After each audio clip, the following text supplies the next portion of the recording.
Who is the most clutch player in the Premier League? I created a metric that we can calculate for any player in any season on any team. What you can see now is a scattergram with every Premier League player who scored at least 5 goals. If you're on the top part of the scattergram, the goals you scored in came against better teams in the division. If you're on the right part of the scattergram, the goals you scored influenced the games you scored in a lot. We can connect the locations of these players to their team's performance this year. Liverpool won the league. They have 3 players on the right, as well as one of the volume goal scorers this year. Arsenal have 4 players on the right, but their star players, Saka and Havertz, didn't score that many clutch goals. Manchester City, who finished the strongest of any team after this data was collected, had nobody scoring important goals this year when Erling Haaland wasn't scoring. Like Arsenal, their defenders' goals skewed as the most important. Chelsea's most clutch player was their midfield captain, Enzo Fernandez. Their entire team finished in the bottom part of this diagram. They simply couldn't do it against good opposition. Newcastle rode Alexander Isak to a 5th place finish, with help from Gordon, Jacob Murphy, and Harvey Barnes. If the Magpies want to improve on this finish, somebody from this group or new signing is going to have to step up.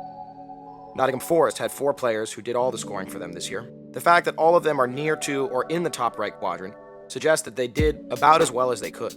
Aston Villa benefited from the early season form of John Duran, who scored several important goals, as well as Ollie Watkins, who was clutch throughout the season.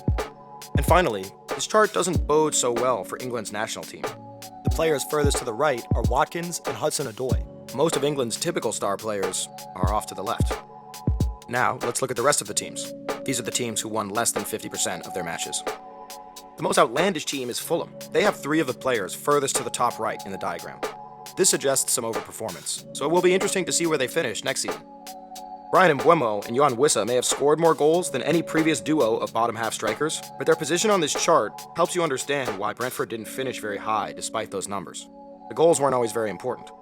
West Ham and Manchester United fans won't be surprised to see their lack of players on this diagram, but they can be under no delusions as to who their most important attacking players are. The most clutch goal scorer for Tottenham was actually Brennan Johnson, but the rest of their attackers will want to put this season behind them.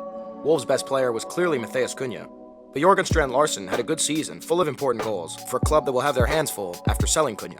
Sorry to Brighton, Bournemouth, Crystal Palace, and Everton fans.